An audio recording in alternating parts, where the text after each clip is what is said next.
Alireza Firouzja just played an endgame so savage, so technically perfect, that even the top-tier engines were left scrambling for cover.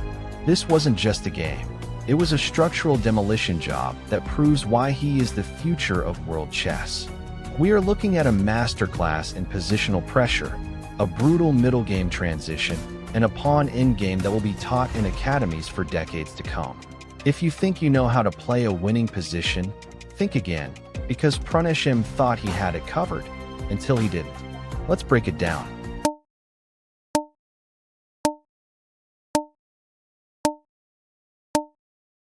Pranesh M goes for the open Sicilian. For d4 is the most principled challenge, fighting for the center immediately.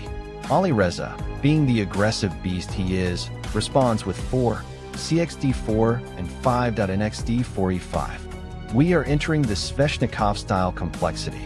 White's decision to move the knight to b5 is classic. He is looking to exploit the holes left behind by that d6 square. This is high-stakes chess where one mistake leads to a collapse of the entire structure.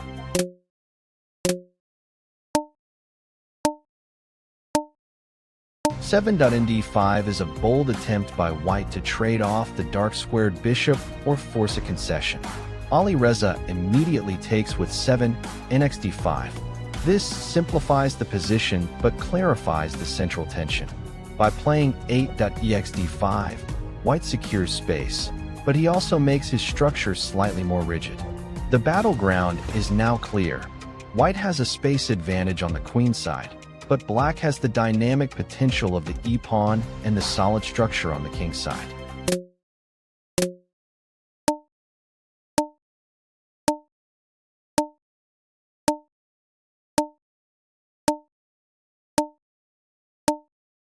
White pushes 13.a5. This is a very sharp, thematic move in the Sicilian. The goal is to clamp down on the queen side and prevent Black from easily organizing his pieces. However, notice how Alireza reacts. He ignores the immediate threat and plays 13, nd7, rerouting his knight to a more stable square. He understands that in these structures, patience is a weapon. You don't panic. You improve your pieces, even if it looks like you are falling behind on the clock or territory.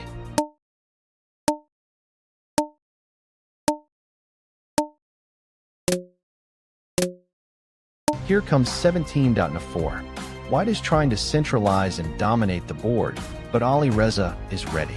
He brings his queen to c7, keeping an eye on the queen side while preparing to challenge the center. The tension is palpable. White's advantage is slim, and every single move from this point forward is about maintaining the delicate balance of the position. One slip and the engine evaluation will swing 2 points in either direction instantly.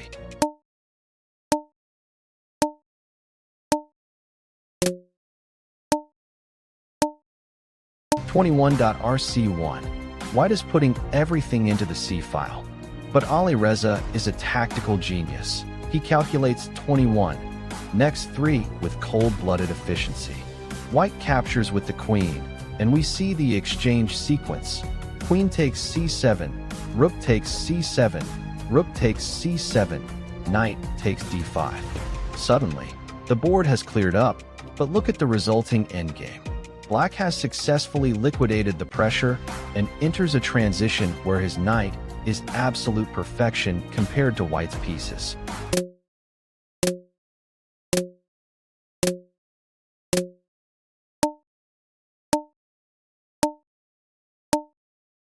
(26.nd6) is a nuisance, right? It hits the bishop and threatens to be annoying. But Alireza doesn't care. He plays 26, bxd6. He is willing to give up the light-squared bishop because he knows that after 27.rxd6, he has successfully neutralized the most dangerous piece White had. Now, the game is about how Black leverages the d-pawn. The passed d-pawn is a nightmare for White, constantly pinning his pieces to the defense.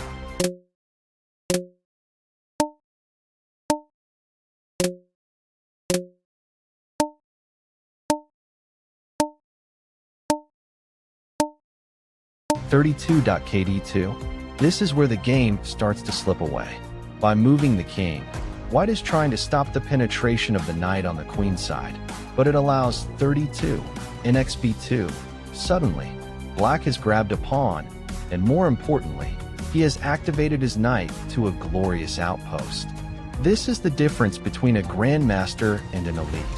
Alireza spots the micro advantage, grabs it, and refuses to let go.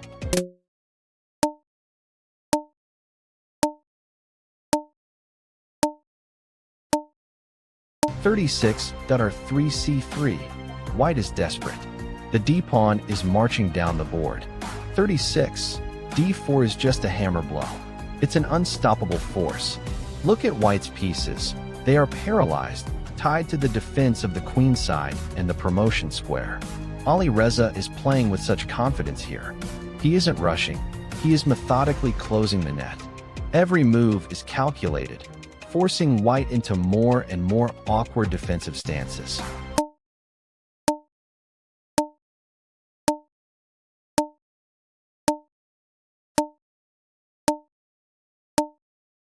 (41.kc2). A massive blunder under time pressure. White is trying to hold on, but 41. e3 forces the issue. The pawn is going to promote.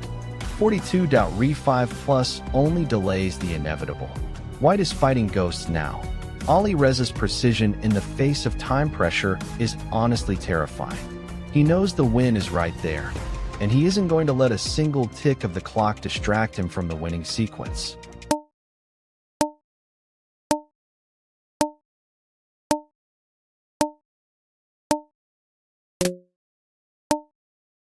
(46.kb3), followed by the exchange of pieces. 46. d1 equals q plus. That's the dagger. White has to trade his rook for the queen, leading to an endgame that is technically lost. Pranesh tries to fight, but at this level, being down the exchange in an endgame against a player like Firouzja is a death sentence. There is no counterplay, only a slow, painful grind towards the finish line.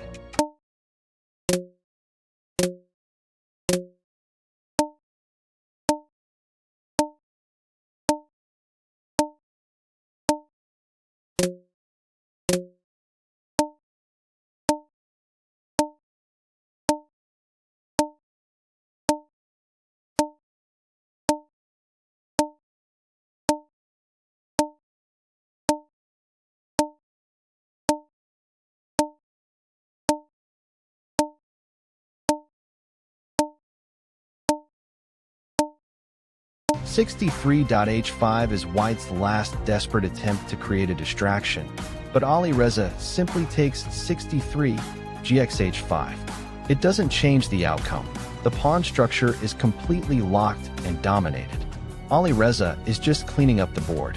The final technique here, managing the king, the rook, and the remaining pawns, is pristine. He is showing us exactly how to convert a winning position into a full point without any unnecessary risk.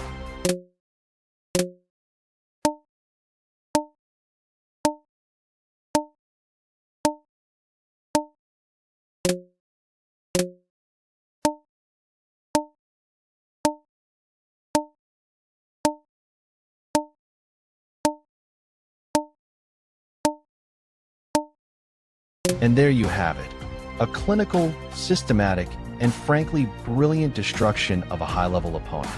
Alireza Firouzja remains a force of nature.